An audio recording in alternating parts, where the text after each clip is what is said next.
G'day, everybody, and welcome to 1700. We're back doing a little virtual thing, not in the studio, very sadly, but hopefully we're back sometime soon.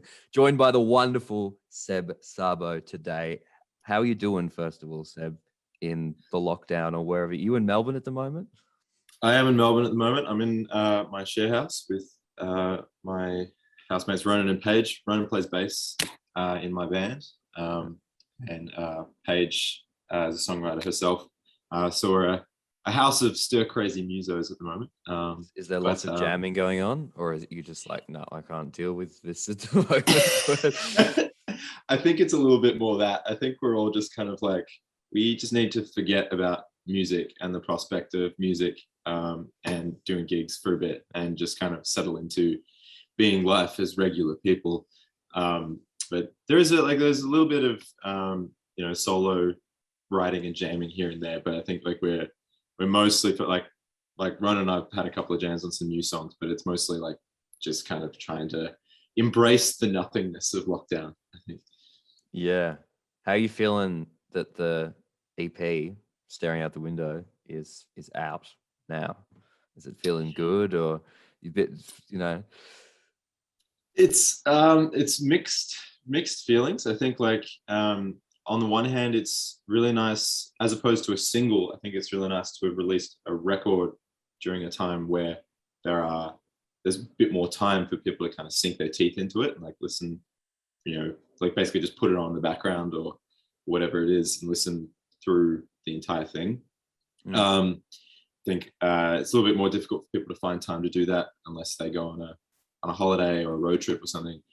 That being said, the themes of this EP are very much about kind of taking a big adventure, or feeling like you are, like that kind of being the metaphor for a first love and a first romance. And it details a long distance romance. So there's this sort of element of literal travel that is sort of incorporated into that. There's a lot of open road imagery and oceans and that sort of thing. So it's it is very much like a kind of road trip EP.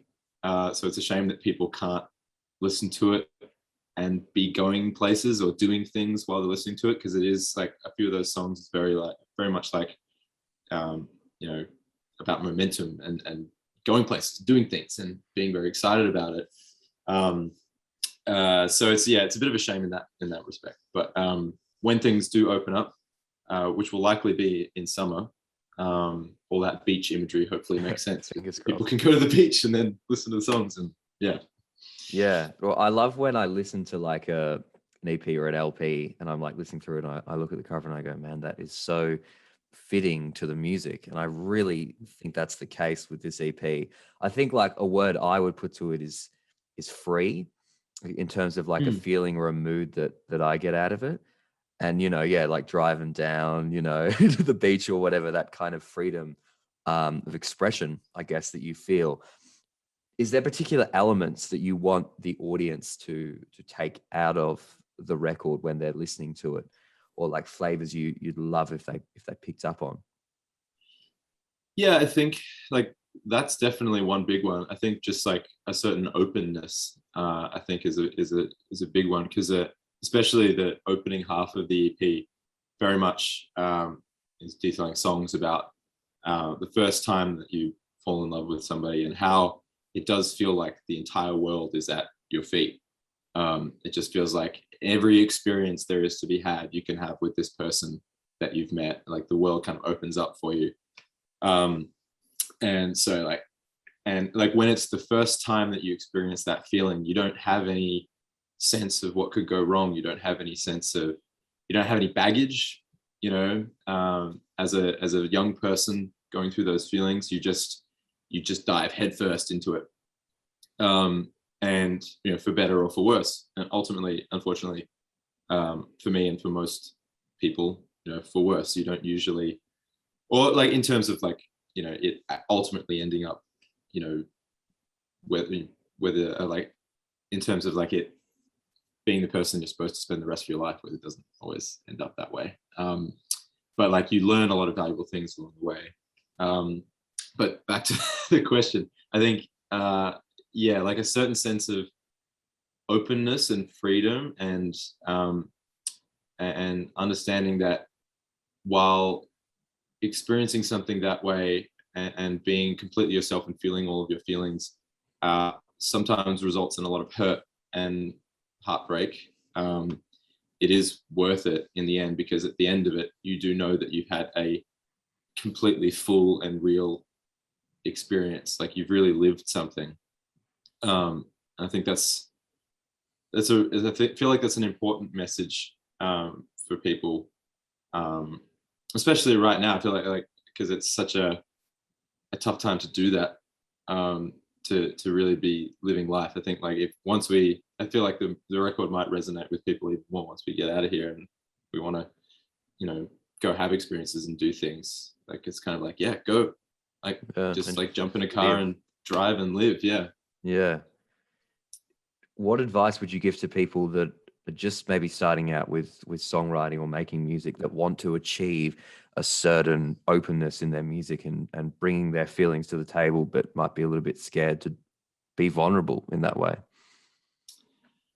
I think it starts with just who you are as a person.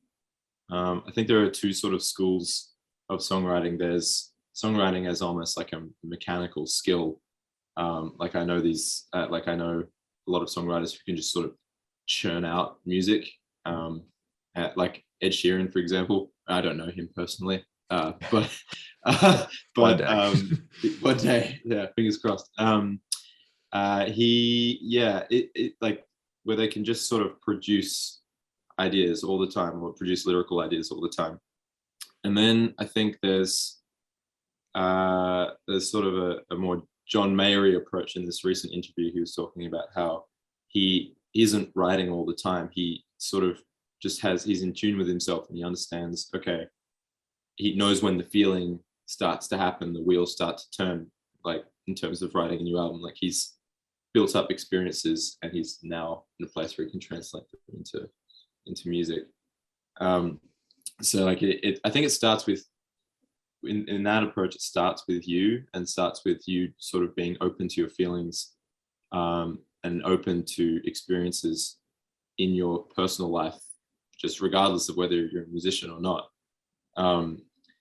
Because like you if you don't have openness there, I feel like it's very hard. Like, if you're not letting stuff in there, it's hard for it then to move into the next chamber of being written as a song. So like, I think it just starts with you as a person, and the way that you live your life. Because then it kind of gets like, then all the openness translates into music, and there's nothing that's being filtered or being held back. And the experiences that you have can be as authentic as possible, and then the way you write about it can be as effortless as possible, because you're basically just telling the story of things that have happened to you and feelings that you've had, and you're not getting confused about what those are. Yeah, I love how you mentioned John Mayer and Ed Sheeran as well, because they're two artists who have, like, or at least recently, are going in the different directions from where they originally started out musically. So I'd love to touch on that, but we're just going to quickly cut to a break right now. Another great music clip, and we will be right back after the break with Seb.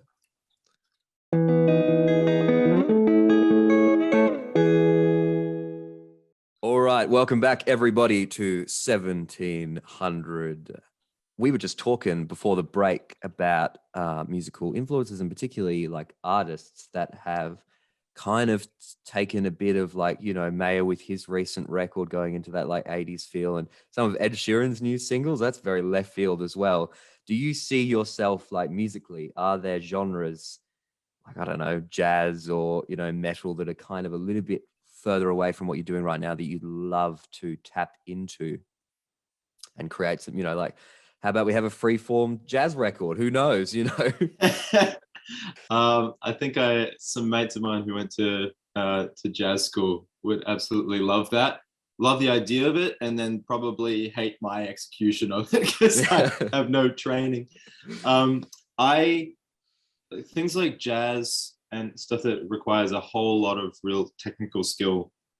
I'd either have to like surround myself with experts in that, or just leave it as something to appreciate for myself. But like, there are a lot of genres like that I think for a long time I haven't felt confident to explore, because I've felt very like I'm in my wheelhouse of um, you know early 2000s kind of indie rock, like a lot of like Coldplay, Snow Patrol, U2, The Strokes, bands like that. I was kind of like, okay, this is where I sit. And then recently, especially being around the Melbourne scene, there's so much great folk music that goes on here, and so that started getting incorporated into this EP, and so like it ended up sort of becoming a folk, like having quite strong elements of folk in there. So like it's kind of this natural evolution of just like absorbing things and being open to things. So for this next group of songs, we have about 10, 12, 15 new songs that are just kind of sitting there waiting to be recorded and played live. And we actually had there is a real mix of genres. Like there's a folk singer-songwriter song. There's like a bluesy rock song. There's basically a disco tune that we worked at the other day. It was I was playing it actually for Ronan, my housemate, and I played it in this very like easy listening kind of way, and he was like, "Oh, that's interesting," because I kind of heard it like this, and he just started playing this like basically Dua Lipa funk bass line, and I felt so excited by that, because it just felt like this is a new frontier, and this is like a new area to explore as a musician. So if you stay in one place too long, I think you're just gonna sort of, it's either going to become less interesting to you or less interesting to your audience. So yeah, I'm really excited. I'd like to just have like on a next record a whole bunch of songs that are of a whole bunch of different genres, and hopefully they all translate live as well. Before we finish up, we probably should touch on the voice as well. Yes. And I'd love to know from you, like, how does an experience like that is like, broadcast to such a large audience, and you're in this environment with all these other musos, how does that help you grow as a musician? I think personally, as a vocalist, it definitely helped me grow and understand how to use my voice more effectively, because I'd always prioritized, I think, writing and arrangement over developing my own vocal skills, just because I had never really rated myself as a singer all that highly. I'd never had singing lessons or anything. Like I just kind of did it because it was fun and it felt necessary in order to perform my songs. So it was kind of an environment that was very antithetical to all of the things that I had been as a musician up until that point. Like I wasn't singing my own songs. It was purely based on my voice, nothing else. And I'm used to being able to play like a 40-minute set of original material. In this case, it's like 30 seconds of somebody else's song, and you still have to make an impact. So it felt very much like an environment that was a good kind of challenge, because it just felt like I would develop an understanding of how to make an impact in a very short period of time, which is something I think that's essential in a modern musical landscape where people absorb and discard bits of music on TikTok or Instagram very quickly. Like it's kind of useful to know how to do that, and to just sort of enter a very harrowing performance environment, because I don't really feel like there's any gig. I kind of felt like that already because I've gigged like for a few years and we've done every kind of gig under the sun, but like I don't feel like there's any gig that's tougher than that, to be honest. Like it's so short, it's so intense. There are famous people, and you're out of your element. Like you have to prove something to the people you're playing for. So yeah, and like 1 million people watching on top of that. yeah, I mean that didn't even cross my mind when I was doing it. Like I was like focus on the people in the room. There's an audience, like a studio audience there, and then obviously there are the 4 people whose backs are turned to you. Yeah. But I just kind of was like, I'm just going to go in there and perform as if it's a regular gig that I'm doing to the audience that are there, the people that I can see in front of me, and whatever happens. So yeah, like I felt like it helped me grow as a just technically as a vocalist, because we had vocal workshops and things that we did, and then also just in terms of understanding the bigger picture and the broader reach of music, and the potential that there is for my music to grow and hopefully reach a wider audience of people beyond the kind of Melbourne, indie bubble.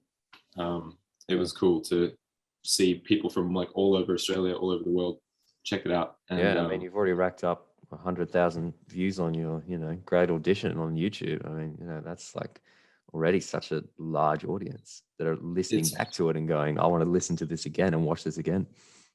Yeah, it's kind of crazy, but it definitely like it just sort of affirmed like goals I've had, for since you're a kid. I think you kind of dream of something that you do as a musician reaching that many people. So like just having a little bit of that, it's like, okay, cool, on the right track. On the right path. This felt good. Yeah. All right, I want to end it off with like a little quick fire, 5 questions, and then we can wrap things up. First question: favorite artist you've been listening to at the moment? It's a tricky one. Oh, there are so many. I've been listening to Holly Humberstone a lot. The Killers, their new album, and in Melbourne, I'm really excited for Greta Ray's new album, and Merpire's new record is great. There are too many.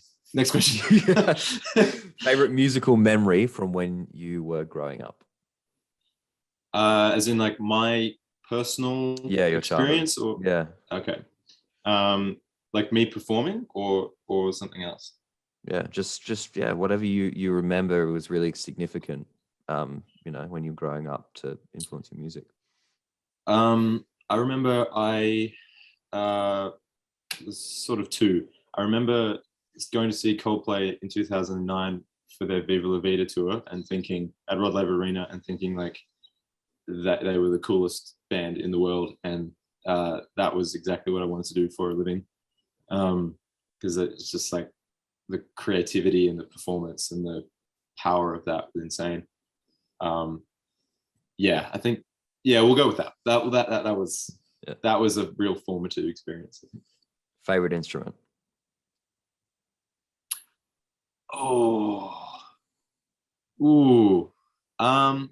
Okay. Of the ones I play, I think I prefer I love the piano because of its potential to create atmosphere, and the way you can, kind of create a whole world, universe sound through it.